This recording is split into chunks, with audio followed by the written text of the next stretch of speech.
Thank you, Linda, for that amazing introduction. I hope I can live up to that in this presentation.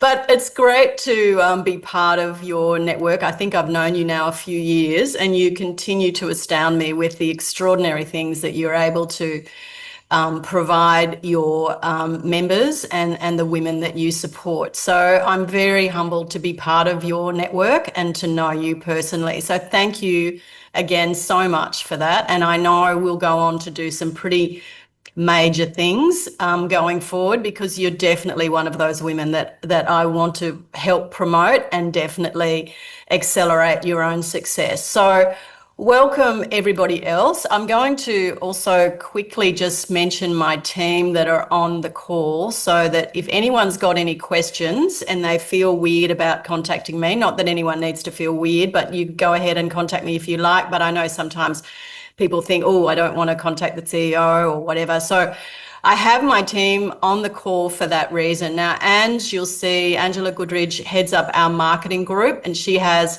a super important role in the business, because what Women Explore provides everybody that works with us is all of our marketing assets and marketing support. Now, Ange has worked with me for pretty much more than 10 years, and she has an extensive background in not only marketing platforms and how they work, but also developing creative that works. So not just developing creative that's pretty, but creative that works in a digital ecosystem. And that's incredibly important when you're trying to drive engagement for your retreats. And then Serena Adams, who heads up our destination team, and that is a pretty dynamic role. Serena has the great task of sitting across our major hotel and activity infrastructure globally. And she works very closely with our customer success team, which basically helps any customer we have put together a retreat to meet their criteria, but more importantly, with the commercial model that we know works. So with our commercial model that we've put together, we've been testing now for about 7 years, 6 or 7 years now. We've developed something that we know is unique in the world of retreat creation globally. And Serena's team sits across that space, and she is also the one that gets to go and do groovy things at new destinations. So if you ever want to come up with a new idea or a new destination, hit her up, because she's always keen to find one. And then Colleen Chesley, some of you might already know. Colleen's been working with us for a little while on supporting individual customers, working with Serena on putting retreats together. She's actually currently on a retreat in Milwaukee in the United States, leading one of those for us, which has been exciting, I know, for her, and it's been a great experience for the client that she's working with on the ground there. So Colleen's very used to working with our back-end systems and working with Serena's requirements for destination management. So if anyone wants to hit Colleen up for just a Q&A of how we work, please go ahead. She's also based in the US, and I should say Angela is also based in the US. Angela's based in Florida, as is Colleen. So we work on multiple time zones, but the two girls that I've just mentioned are in the US time zone. Okay, so I'm going to jump into this now. This is just a quick overview of what we'll cover. There's 6 clear points that we want to get through today, and some of you might already have some of these questions sort of resolved in your mind, but we know a lot of customers come to us really just contemplating to do a retreat for the first time. So we're really going to go from beginning to end, or exciting end, which is choosing a destination, and we'll start with why retreat. Okay, so one of the things that's coming through very strongly in our research, and you're probably seeing that at the moment with even your own clients, and I'm sure, Linda, you're seeing it in your group, the level of digital overload that's just been building for businesses is huge. And what that's now starting to impact is not only people's ability to relate to other colleagues, but also to businesses. Sorry, that is a dog barking.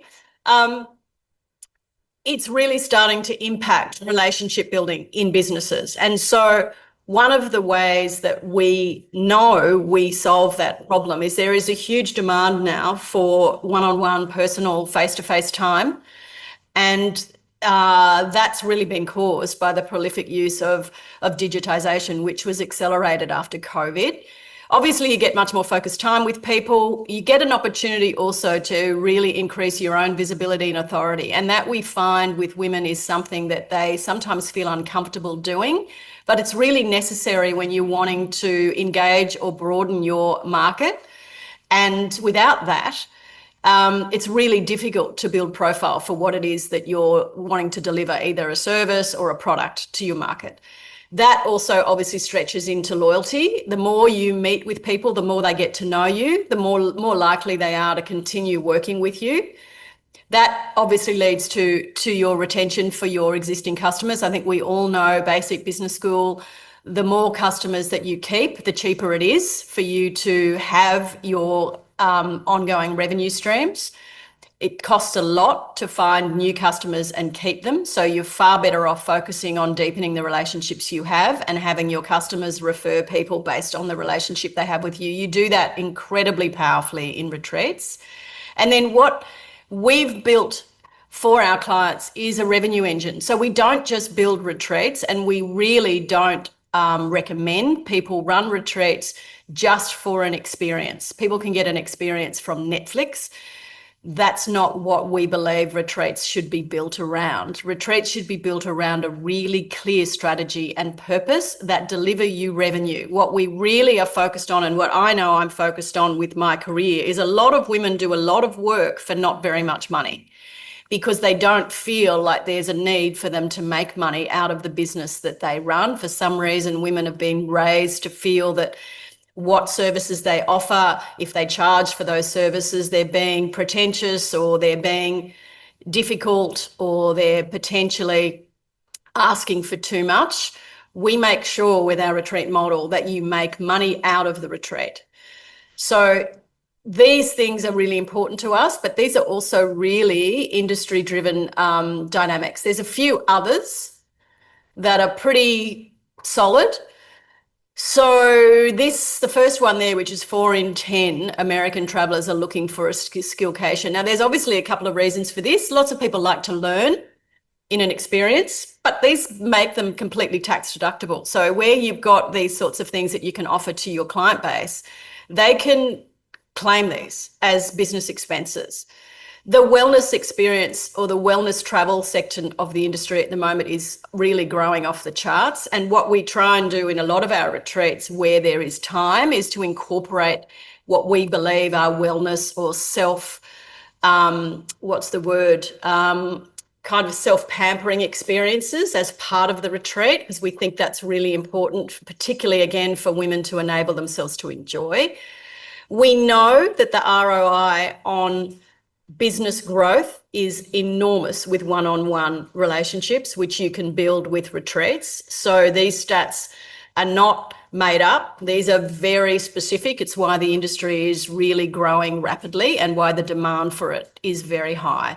And then when you look at any of our ladies on the call that are corporate or work in corporate environments or have come from corporate environments, there is a direct relationship to enabling team members to travel and meet with other colleagues, and what that actually does to staff turnover, which is obviously huge in terms of cost for an organisation, because keeping employees is way cheaper than hiring new ones. So these are pretty important commercial stats. We use them and have discussed them extensively with our investor group and with our strategic partners as we move forward, because these are elements of business that everyone will be talking about in some way.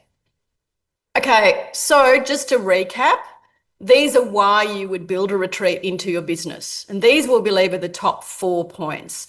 You really should be using something, and I don't mean that in a negative way, the use of the word should, but if you've got a business, you should be focused on trying to elevate your own personal profile. And one of the best ways to do that is to build deep relationships with people one-on-one.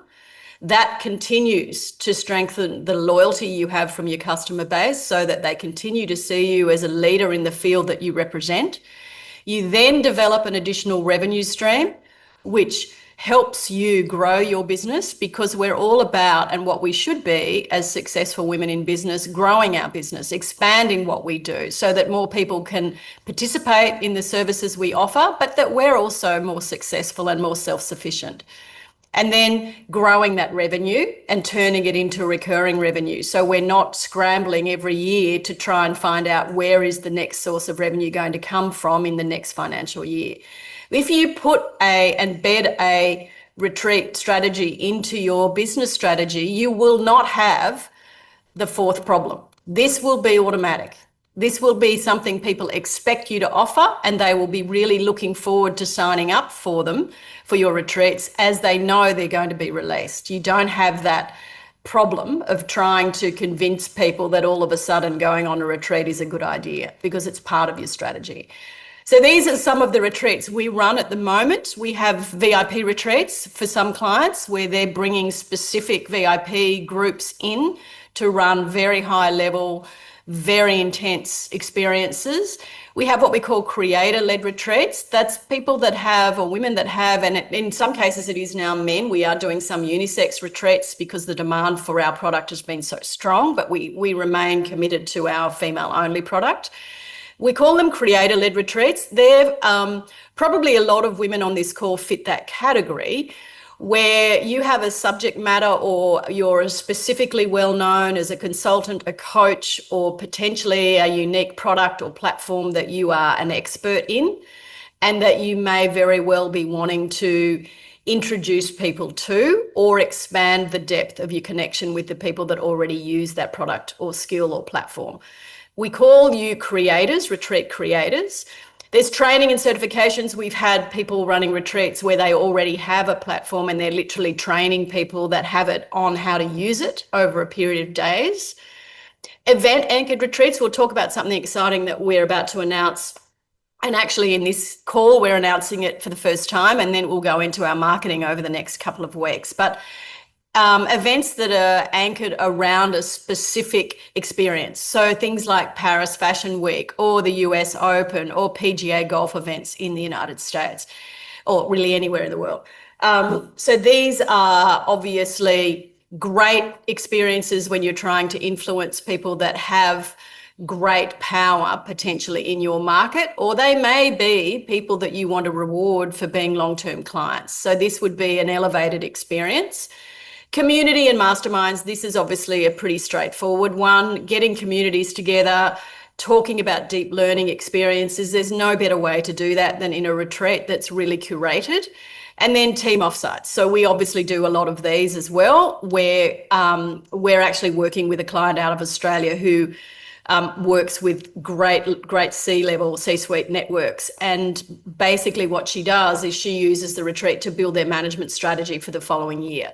So these are just 6 examples, but they're obviously, I'm sure there will be many more. These are not the only type, but these are the 6 that are pretty common for us at the moment. We come to why retreats fail and what we've seen in the past. And my team, I know, they probably all raise their eyebrow, because we have heard some absolute horror stories of how people have gone about trying to set up a retreat and they have failed. Either they haven't sold the right amount of people for the retreat seats to make money. Hardly anyone is engaged within the right time frame. So then the retreat creator or leader has had to run around trying to manage the logistics of the hotel expectations, the activity expectations, all of those things. So obviously the first one is cash risk. You really usually everywhere on the planet need to provide deposits. And then there are what's a secret little clause in hospitality agreements is attrition clauses. What that means, if you don't meet the hotel expectation, they charge you a penalty and you have to pay that regardless of how many people attend. And then there's the usual things like minimums, et cetera, et cetera.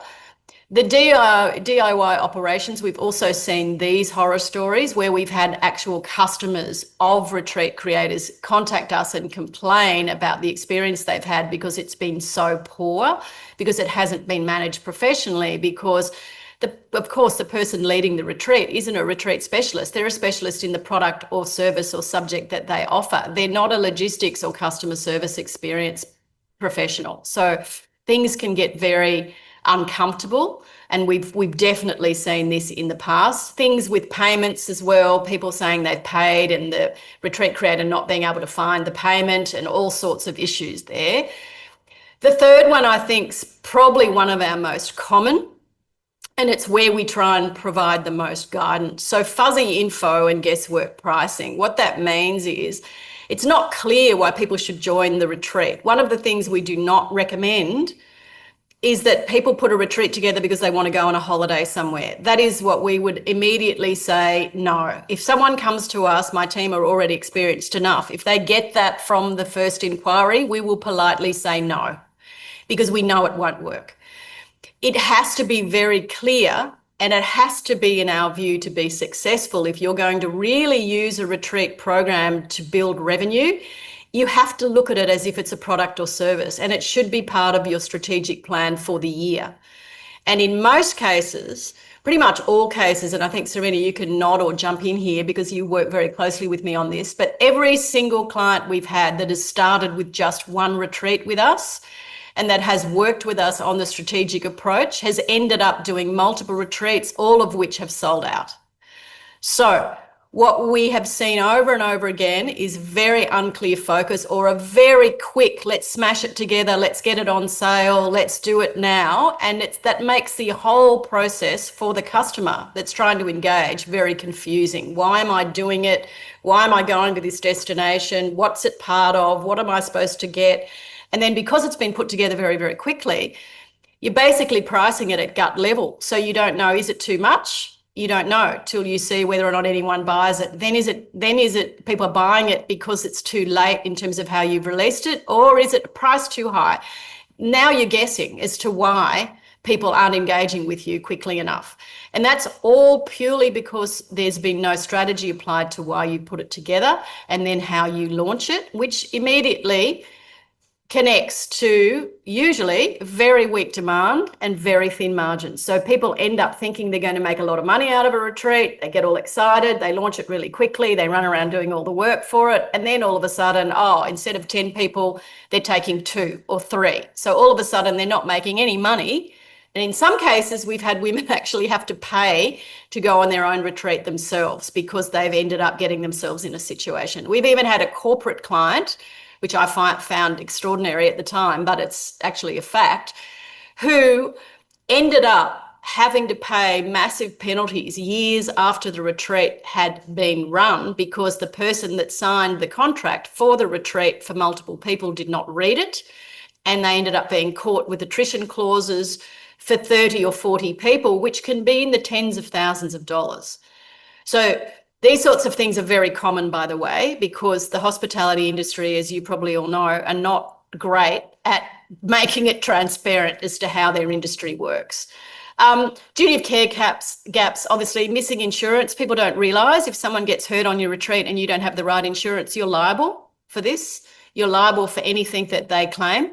It's one of the reasons we also recommend travel insurance and a whole range of things in the things that we do with our team when we're even talking to the customers of people running retreats. So I think that's probably an important piece, that people don't realise the level of work involved in managing the expectations of the people that are actually going on your retreat. And again, a lot of this doesn't come to pass until something goes wrong. We talk about this up front. It's in all our terms and conditions. It's in all our automated marketing communication to guests for retreats, so you don't have to worry about that. Cold audience, short runway. This is again connected to the fuzzy info and guesswork pricing. So not really understanding your strategy means you don't really understand who you're focusing on buying it. Not everybody will have the same reason for attending a retreat, and obviously everybody shows up at a retreat with a completely different framework for how they see the world. So if you're not clear with your strategy and your actual purpose for your retreats, then you're going to have an audience that's very confused, meaning they're cold, and therefore you're going to narrow your runway in most cases if it hasn't been strategically set. And of course, the sixth one, which we see all the time, is just the overload of running a retreat, which is very demanding when you're not experienced and you don't know what you're doing. You're managing all sorts of things on the ground that really shouldn't be something you're worrying about. You should be focused on why your customers are there and selling the services that you represent. So this is how we help. Now, I know there's lots of women out there that run their own retreats, and we're totally supportive of that if it works for you. But what we've certainly established is a ecosystem that works, and it includes the following. We have disrupted the hospitality industry. We work with one of the biggest hotel groups in the world, which is IHG. We have other hotels that we work with, but we mostly work with our strategic partner, IHG. So that's everything from the 6-star resort of Six Senses right down to Holiday Inns and everything in between. So they have, I think it's 17 brands and over 8,000 properties globally that you can choose from. So that's the proven global network. We talk about profit up front. One of the things my team have really been skilled at doing is we're not shy away from you guys wanting to make money and needing to make money out of these retreats. So we talk about what that looks like up front, and we build that in to your experience. So where you are or have in the past been hoping to make money, we give you the framework to be able to do that from day one. We obviously provide a lot of risk mitigation. We have insurance, we have global terms for cancellations, and you are run, when you partner with us, you run through our corporate relationships. So we manage all of that for you. So we pretty much remove 99% of the risk. Obviously, time and professional resources. I mentioned, I think, at the outset that Ange handles and leads a team that does all of our marketing assets, and that includes all of the platforms. So that's automated booking platforms, it's payment platforms, it's guest communications, it's chasing money, it's building best practice web and digital assets, so you can actually be sure that when you launch your retreat, the copy, the positioning of the copy, the colorings of the copy, where we put it, how you use it is all something we advise you on. And in some cases, we do it for you. I noticed Dinara's just joined the call. Hey, Dinara. And I'll just quickly jump in. We're about to launch, and actually this has come from customer demand, and I'll mention it here. We're about to launch a full service advertising module to help retreat creators sell their retreat. Dinara comes to us with exceptional experience in digital media and digital marketing, and we're actually working on that module at the moment. So that will be an additional service that we will be offering. There will be a fee for that, but it means it will all be connected, so that we've had other corporate clients, as an example, go and hire agencies to sell their programs or to position their programs. When the agencies haven't done a great job, or worse, they've contacted us to ask us how to help our client sell the retreat. And we obviously have extensive marketing experience. We thought, well, if this is being asked for and people are paying for it to other companies, we should offer this service because we know our product better than anyone else. So stay tuned for that. Dinara and I are working on that at the moment, and we should have that for launch within the next month. Real human support. I think this is really important. All of our team are women, other than our back office finance guys. And we think that's really important. We understand the questions that you guys will have. We're not at all worried by questions that you might think are silly, or, you know, we don't see any question as being a silly question. And we recognize this is a very new business model, and we've had a lot of customers ask us in formal environments, we didn't understand what you do. Can you explain how what we do works for them? So please feel free to ask any questions. And again, contact us afterwards if you need to, through Linda or through the team directly in the chat today. We're happy to help you understand what will work for your business, and we are 100% dedicated to making it work commercially for your business. We actually have an ethos inside the business. If it doesn't work commercially, we will not do it. We will recommend you don't go ahead with it. Celebrities and speakers. So this is something we're starting to do. We are actually at the moment in negotiations with an extremely high profile celebrity and speaker, actually, that we're flying into New York in November next year. I can't actually mention her name, which is really annoying because I love this woman, and she's also had a movie of her career on Netflix, extremely high profile in New York in November next year. But we're just going through the final elements of her contract, so we can't announce it just yet, but we are imminently about to. Now, what this means is we are working with celebrity and speaker agencies around the world. So if you have an event that you want to bring, somebody, Gloria Steinem or, whoever that you think you may want to have and you feel uncomfortable approaching the management team, we will do that for you. And we work with their teams. We understand how they work, their expectations. And because we are seen as a global company with global partners, they take the inquiry seriously. And so we are able to get access to people at a very high profile level that will do smaller events. Now, there's fees involved in those things, but in some cases, our clients are looking at that as a marketing expense, which makes a lot of sense because you will get a lot of promotion and publicity and real profile when you work with high profile individuals. The last piece is something we're just announcing. We just agreed to this deal in the last month. What we are now able to offer as part of any retreat that we deliver is access to any concert, any event, anywhere on earth, even if to the regular community retail environment, it says publicly it's sold out. That includes concerts at the Sphere in LA. It means the Super Bowl. It means any NBA game, PGA event, US Open tennis event. It means anything. It means Formula One events in Singapore. It means concerts at Wembley in London. It is anywhere on the planet. This is through a commercial contact, a very dynamic contact of mine. We've been working on this now since January, and we have just closed this deal. So we can offer those to you. It covers every event. It's so broad that when we asked the organisation and the team lead if we could have a list of the events, they came back and said, we can't possibly, it's too big.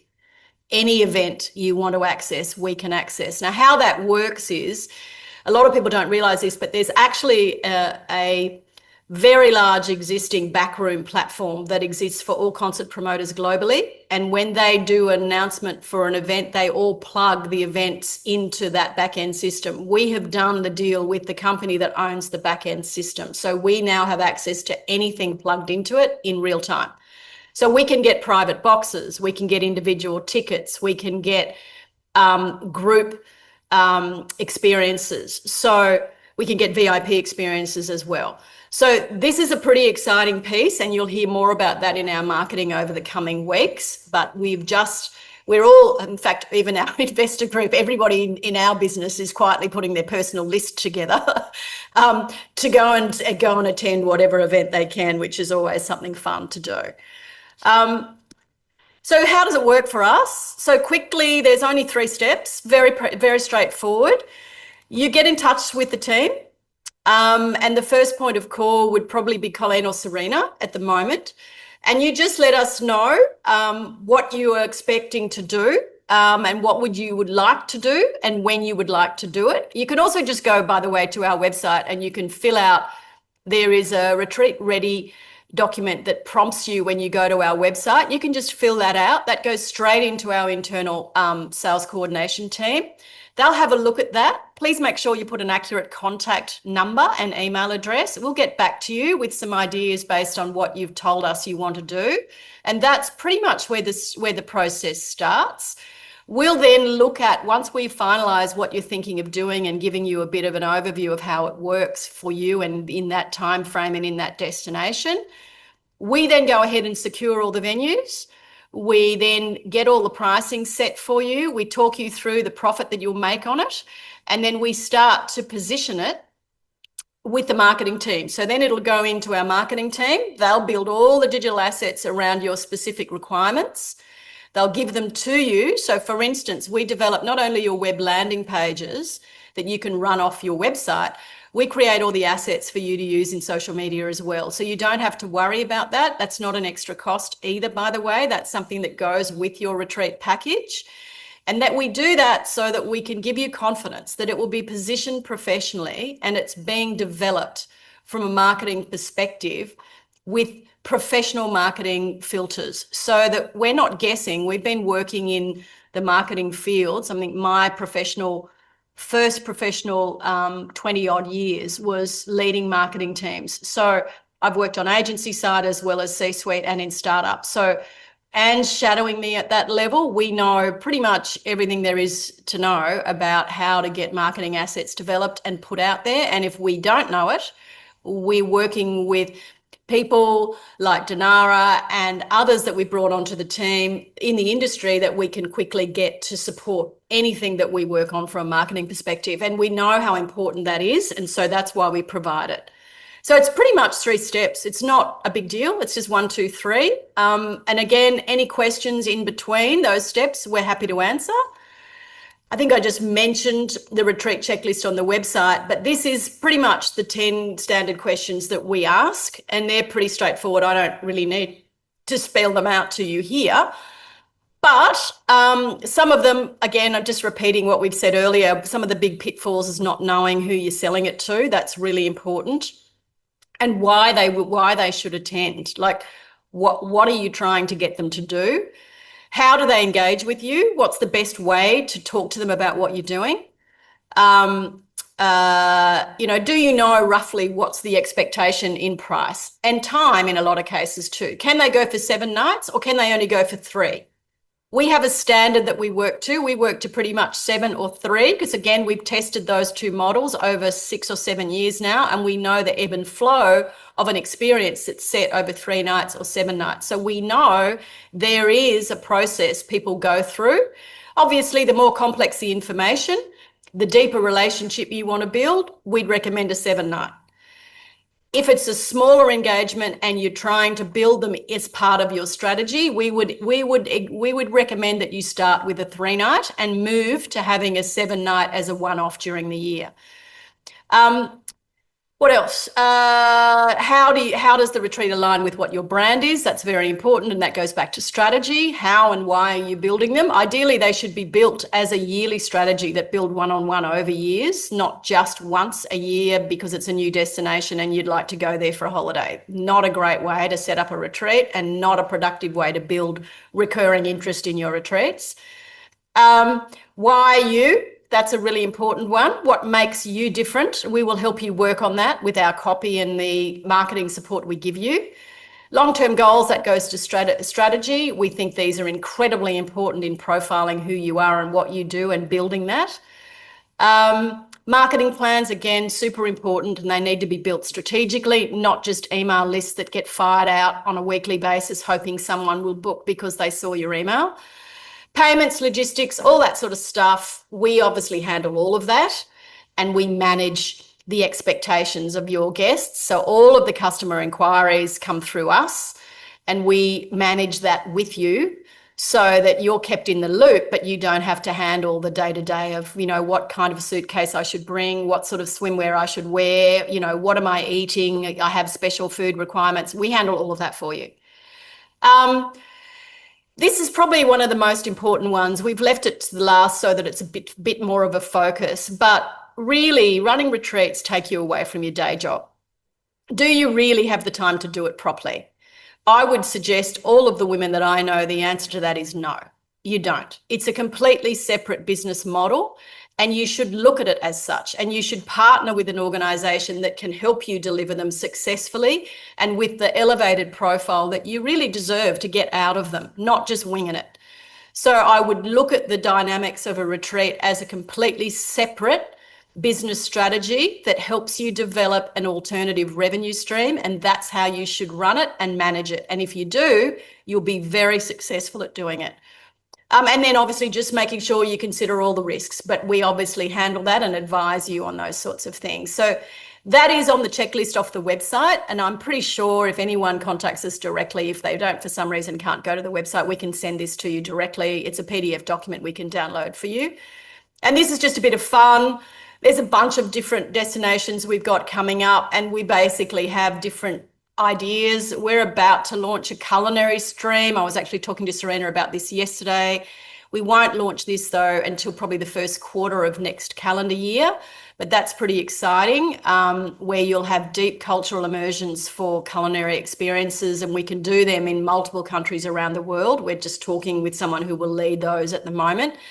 Coolcations, these are funky and obviously include lots of different nature retreats, getting back to basics, getting away from a digital environment and really enjoying somewhere really that takes you back to basic clarity around what you're doing, why you're doing it, in an environment that's pared back but also luxurious and fun to enjoy.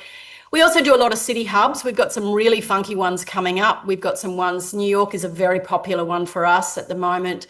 We'll be doing them in Phoenix. We've also been looking at putting things together for partners in San Diego. And, you know, there's lots of funky cities around the world. We've done them in Paris. We do them all over the place. And then, of course, wellness, focus settings. These are cool. We're doing one in Palm Springs next year for someone attached to a conference. Palm Springs is a cool location as well for a bit of combination of a coolcation and a wellness experience. So you can choose all sorts of destinations. Remember, you've got access to over 8,000 properties when you work with us at over 100 different countries around the world. So there's lots of options for you, and the team will guide you on those and what would be the best suited, remember, tied back to the purpose of your retreat, your strategy, and why you think your guests will join, and then we'll recommend destinations around that for you.